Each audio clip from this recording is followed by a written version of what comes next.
नमस्कार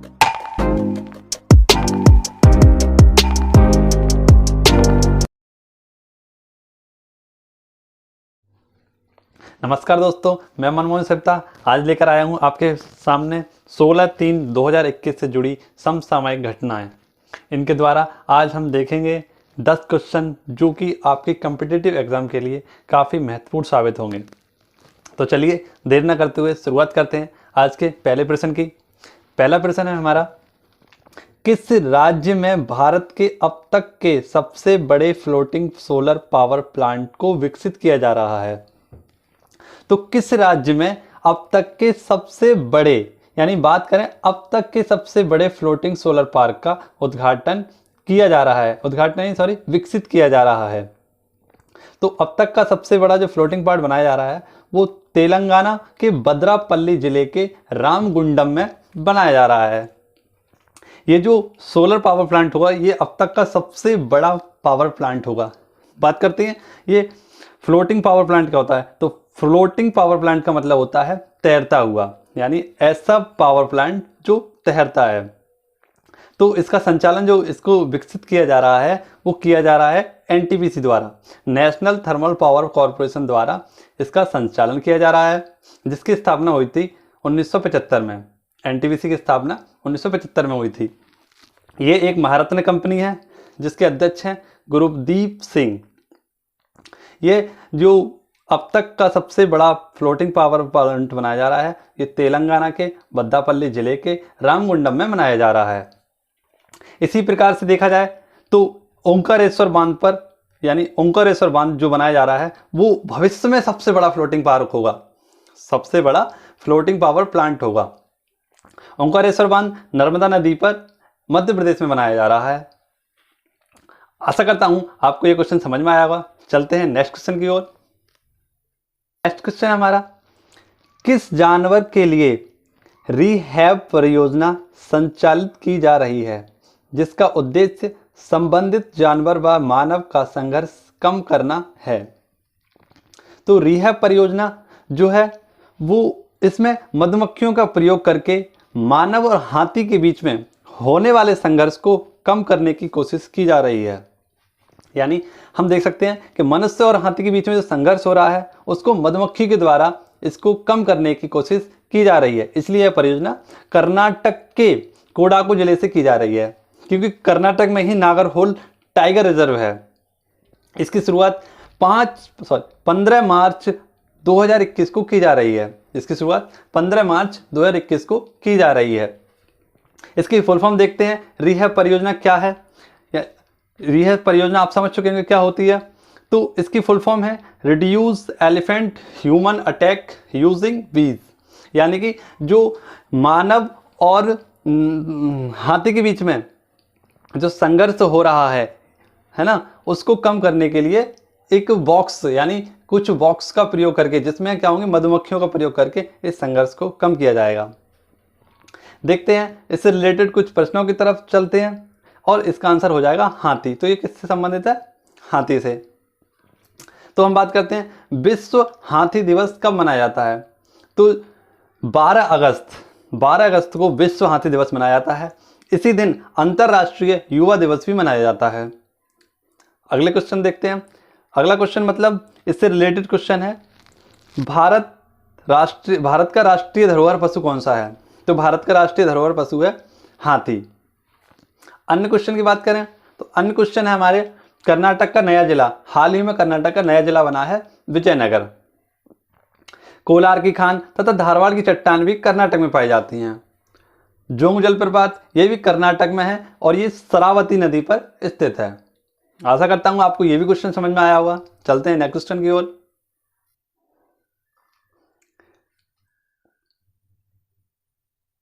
next question है हमारा, किस समुदाय की विरासत, विकास और कथाओं पर केंद्रित वाल्मीकि पुस्तक का विमोचन किया गया है? तो ये जो मध्य प्रदेश की जनजातियों की विरासत, विकास, संस्कृति की इस पुस्तक में संकलित किया गया है। मध्य प्रदेश की जनजातियों की विरासत, विकास, संस्कृति इस पुस्तक में संकलित है, जो कि वहाँ की जनजाति यानी अनुसूचित जनजाति से संबंधित है। इसका विमोचन मध्य प्रदेश के सीएम शिवराज सिंह चौहान और भारत के राष्ट्रपति रामनाथ कोविंद द्वारा किया गया है। इसके लेखक हैं डॉक्टर स्वाति तिवारी। यानी इसमें जितनी भी हमारी अनुसूचित जनजाति यानी हमारे मध्य प्रदेश की जितनी भी अनुसूचित जनजातियां हैं, इनकी विरासत, विकास और कथाओं पर केंद्रित एक पुस्तक लॉन्च की गई है जिसका नाम है बान की पुस्तक। इसका विमोचन सीएम शिवराज सिंह चौहान और राष्ट्रपति रामनाथ कोविंद के द्वारा किया गया है। इसके लेखक डॉक्टर स्वाति तिवारी हैं। बात करते हैं इससे रिलेटेड कुछ अन्य प्रश्नों की। तो बात करते हैं सबसे पहले भारत के जनजातीय मंत्री यानी भारत के जनजातीय केंद्रीय मंत्री हैं अर्जुन मुंडा। आइए चलते हैं कुछ जनजातियों जो कि काफ़ी इंपॉर्टेंट हो सकती है हमारे पेपरों के लिए। तो देखते हैं हम जारवा जनजाति। एक जारवा जनजाति है। जो जारवा जनजाति पाई जाती है वो अंडमान एंड निकोबार में पाई जाती है। एक है टोडा जनजाति। ये टोडा जनजाति बहुपति होती है, यानी यहाँ पर एक औरत के कई सारे पति होते हैं, यानी एक से अधिक पति हो सकते हैं। और यह नीलगिरी की पहाड़ियों में पाई जाती है। यह जनजाति नीलगिरी की पहाड़ियाँ, पश्चिमी घाट और पूर्वी घाट की पहाड़ियाँ जहाँ मिलती हैं आकर, उन पहाड़ियों को कहा जाता है नीलगिरी की पहाड़ियाँ। आशा करता हूँ आपको ये क्वेश्चन भी समझ में आया होगा। चलते हैं नेक्स्ट क्वेश्चन की ओर। नेक्स्ट क्वेश्चन है हमारा, हाल ही में किस राज्य द्वारा काला नमक चावल महोत्सव आयोजित किया गया है? तो काला चावल महोत्सव उत्तर प्रदेश के सिद्धार्थनगर में स्टार्ट किया गया है। यानी यह एक जिला एक उत्पाद के तहत इस महोत्सव को आयोजित किया गया है, यानी वन डिस्ट्रिक्ट वन प्रोडक्ट के तहत इसको स्टार्ट किया गया है। यह 13 मार्च से शुरू होगा, जो कि 3 दिन तक लगातार चलेगा। इसमें इसी तरीके से कुछ अन्य महोत्सव भी शामिल किए गए हैं, जैसे लखनऊ में गुड़ महोत्सव भी चल रहा है और झांसी में स्ट्रॉबेरी महोत्सव चल रहा है। आइए चलते हैं कुछ प्रश्नों की ओर जो कि इससे रिलेटेड हैं और जो हमारी परीक्षाओं के लिए काफ़ी हेल्पफुल हो सकते हैं। तो देखते हैं कुछ क्वेश्चन ऐसे जो कि संबंधित हैं। तो सबसे पहले देखते हैं ये मणिपुर का एक काला चावल जिसको कहते हैं चकहाव, इसको भी अभी हाल ही में जीआई टैग दिया गया है। बात करते हैं जीआई टैग क्या होता है। तो जीआई टैग होता है ग्लोबल इंडिकेटर टैग एक्ट, यानी होता है जिसके द्वारा किसी भी वस्तु को उसके 10 वर्ष तक उसको एक टैग दिया जाता है, जैसे बोलते हैं जीआई टैग। इसका एक्ट जो आया था जीआई एक्ट का, वो आया था 1999 में, और इसका जो फर्स्ट जीआई टैग दिया गया था वो दार्जिलिंग की चाय को दिया गया था। पश्चिम बंगाल की दार्जिलिंग की चाय को दिया गया था। और अभी हाल ही में उत्तर प्रदेश के गोरखपुर के टेराकोटा को भी जीआई टैग दिया गया है। इसी प्रकार से आगे हरमल मिर्च और मोयरा कोयला, ये गोवा के 2-3 प्रोडक्ट हैं, इनको दिया गया है। इसी प्रकार से केसर, कश्मीर को जीआई टैग दिया गया है। कश्मीर के केसर को जीआई टैग दिया गया है। आशा करता हूँ आपको ये क्वेश्चन भी समझ में आया होगा। चलते हैं नेक्स्ट क्वेश्चन की ओर। नेक्स्ट क्वेश्चन हमारा, हाल ही में पद्म भूषण सम्मानित लक्ष्मी पाई का निधन हो गया है। यह किस क्षेत्र से संबंधित थे? तो लक्ष्मी पाई यह प्रसिद्ध पेंटर थे जिनका हाल ही में निधन हो गया है। 95 वर्ष की उम्र में इनका निधन हो गया है। इनको पद्म भूषण और 3 बार ललित कला अकादमी से भी सम्मानित किया जा चुका है। तो बात करते हैं पद्म पुरस्कार की। पद्म पुरस्कार की शुरुआत सन 1954 में हुई थी। यह दूसरा भारत का सबसे बड़ा पुरस्कारों में इसकी गिनती होती है, जो पद्म विभूषण होता है। इसमें जो पद्म विभूषण की शुरुआत 1954 में हुई थी। पद्म विभूषण जिसमें 3 भागों में बांटा गया है, जिसको पद्म विभूषण, पद्म भूषण और पद्मश्री। पद्म भूषण, पद्म विभूषण, पद्मश्री, जिसमें पद्म विभूषण भारत का दूसरा सबसे बड़ा पुरस्कार है। पहले नंबर की बात करें तो वो होता है भारत रत्न। आइए चलते हैं कुछ रिलेटेड जो हाल ही में निधन हुए हैं उनकी तरफ। जो हाल ही में अन्य निधन हुए हैं तो उसमें एसपी बालासुब्रमण्यम का निधन हुआ है। नरेंद्र चंचल जो कि भजन सिंगर थे, तूने मुझे बुलाया शेरा वालिए, यह गाना इन्हीं का था। आगे चलते हैं, आगे देखते हैं निखिल नंदी, ये प्रसिद्ध फुटबॉलर थे, भारत के प्रसिद्ध फुटबॉलर भी थे ये। आशा करता हूँ आपको ये क्वेश्चन भी समझ में आया होगा। चलते हैं नेक्स्ट क्वेश्चन की ओर। नेक्स्ट क्वेश्चन है हमारा, नेक्स्ट क्वेश्चन देखते हैं। तो 5 मार्च 2021 को सर्वाधिक विदेशी मुद्रा भंडार वाले देशों की सूची में भारत किस स्थान पर पहुंच गया है? तो विदेशी मुद्रा भंडार, जिसको फॉरेक्स भी कहते हैं, इसमें भारत चौथे स्थान पर पहुंच गया है। 2020 में रूस था इस स्थान पर, लेकिन उसका विदेशी मुद्रा भंडार खुद ब खुद कम हो गया, जिसके कारण भारत अब उसका स्थान ले लिया है। यानी रूस का स्थान इस बार 2021 में भारत ने ले लिया है। प्रथम है इसमें चीन। विदेशी मुद्रा भंडार में शामिल होने के लिए चार आधार होते हैं। एक होता है विदेशी मुद्रा, जैसे डॉलर, पाउंड वगैरह इसमें शामिल होते हैं। एसडीआर IMF की मुद्रा है। सोना और रिजर्व ट्रेंच, ये 4 आधारों के द्वारा इसमें शामिल हुआ जा सकता है। आइए चलते हैं एसडीआर को समझते हैं। एसडीआर क्या होता है?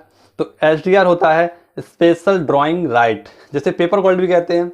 ये IMF की मुद्रा है। इसमें शामिल होती है डॉलर, पाउंड और चीन की नई मुद्रा रेमनबी, जिसे युआन भी कहते हैं, हाल ही में एसडीआर में शामिल हुई है। बात करते हैं क्या भारत की मुद्रा इस एसडीआर में शामिल है? तो भारत की मुद्रा इस एसडीआर में शामिल नहीं है। बात करते हैं इससे रिलेटेड कुछ अन्य प्रश्नों की। तो देखते हैं ईरान की नई मुद्रा का नाम है टोमान। वेनेजुएला की मुद्रा है बोलीविया, जो हाल ही में बोलीवियर के मंत्रिमंडल ने 10 लाख बोलीवियर जारी किया है, जो भारत के 36 रुपये के बराबर है। जो भारत के 36 रुपये के बराबर एक बोलीवियर है। आगे चलते हैं नेक्स्ट क्वेश्चन की ओर। नेक्स्ट क्वेश्चन है, किस राज्य में स्थानीय लोगों को रोजगार उपलब्ध कराने के लिए प्राइवेट नौकरी में 75% आरक्षण सुनिश्चित किया गया है? तो झारखंड की कैबिनेट में मंजूरी मिलने के बाद 30,000 से कम वेतन वाली नौकरियों को 75% रिजर्व कर दिया गया है। यानी यहाँ के जो नागरिक हैं, इनके लिए यहाँ पर प्राइवेट नौकरियों के लिए 75% नौकरियाँ रिजर्व कर दी गई हैं, यानी आरक्षित कर दी गई हैं। हाल ही में हरियाणा ने भी 75% जो प्राइवेट नौकरियाँ हैं उनको आरक्षित किया था। बात करते हैं झारखंड की। तो झारखंड के CM का नाम है हेमंत सोरेन। यहाँ की राजधानी है रांची। जो कर्क रेखा के पास सबसे नज़दीकी शहर है वो है रांची। आइए चलते हैं नेक्स्ट क्वेश्चन की ओर। नेक्स्ट क्वेश्चन की ओर जाने से पहले हम झारखंड के बारे में बातें 1-2 और जान लेते हैं। तो बेतला नेशनल पार्क भी झारखंड में है। छोटा नागपुर पठार भी झारखंड में ही है। सबसे पहली ई-अदालत भी झारखंड में ही शुरू की गई है। झारखंड की विधानसभा है वो फर्स्ट पेपरलेस विधानसभा है। चलते हैं नेक्स्ट क्वेश्चन की ओर। नेक्स्ट क्वेश्चन हमारा, CA भवानी देवी का संबंध किस खेल से है? तो CA भवानी देवी का खेल का संबंध है तलवारबाजी से। हाल ही में पहली महिला भारत की जो तलवारबाजी में प्रथम महिला टोक्यो ओलंपिक 2021 के लिए क्वालिफाई कर गई हैं, वो हैं CA भवानी देवी। यह तमिलनाडु राज्य की हैं।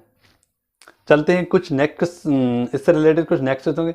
और ये 50वीं ऐसी खिलाड़ी हैं जो टोक्यो ओलंपिक में क्वालिफाई कर गई हैं। यानी टोटल खिलाड़ियों की बात करें कि कितने खिलाड़ी टोक्यो ओलंपिक के लिए क्वालिफाई कर चुके हैं, तो ये 50वीं खिलाड़ी हैं जो टोक्यो ओलंपिक 2021 के लिए क्वालिफाई कर गई हैं। आइए चलते हैं रिलेटेड कुछ प्रश्नों की ओर। तो रियो ओलंपिक 2016 में साक्षी मलिक कांस्य पदक, PV सिंधु सिल्वर मेडल लेकर आई थी। इसी तरीके से आगे बात करते हैं। तो बीजिंग ओलंपिक 2008 में फर्स्ट स्वर्ण पदक लाए थे अभिनव बिंद्रा शूटिंग में। और बात करते हैं प्रथम महिला पहलवान जो टोक्यो ओलंपिक 2021 के लिए क्वालिफाई कर गई हैं, वो हैं विनेश फोगाट। चलते हैं नेक्स्ट क्वेश्चन की ओर। नेक्स्ट क्वेश्चन है हमारा, हिंदी श्रेणी में सन 2020 का साहित्य अकादमी सम्मान किसे दिया गया है? तो हिंदी श्रेणी में साहित्य अकादमी का पुरस्कार इस बार दिया गया है अनामिका। लेखक हैं अनामिका, जिनकी एक कविता संग्रह है टोकरी में दिंगत। टोकरी में दिंगत इनकी एक कविता संग्रह है, जिसके लिए इन्हें 2020 का साहित्य अकादमी पुरस्कार दिया गया है। साहित्य अकादमी पुरस्कार की बात करें तो संविधान की 22 भाषा इसमें शामिल हैं। हिंदी और अंग्रेजी में भी यह सम्मान दिया जाता है और 2020 में यह सम्मान 20 भाषाओं में दिया गया है और इस बार राजस्थानी भाषा में इसको नहीं दिया गया है। अंग्रेजी भाषा की बात करें तो अंग्रेजी भाषा का 2020 का साहित्य अकादमी पुरस्कार अरुंधति सुब्रमण्यम को दिया गया है। इनकी बुक जो है वो है when the God is travel. When the God is travel के लिए इन्हें अंग्रेजी भाषा का साहित्य अकादमी पुरस्कार सम्मान दिया गया है। मराठी की बात करें तो मराठी भाषा का साहित्य अकादमी पुरस्कार दिया गया है, वो दिया गया नंदा खरे को। नंदा खरे ने इस बार लेने से मना कर दिया है, तो यह हमारे परीक्षाओं के लिए काफ़ी इंपॉर्टेंट होगा।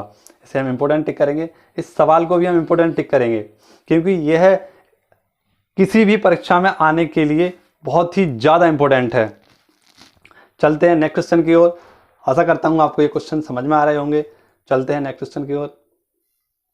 नेक्स्ट क्वेश्चन है, हाल ही में किस महिला कलाकार ने 28 ग्रैमी पुरस्कार जीते हैं तथा ऐसा करने वाली विश्व की पहली महिला बनी है?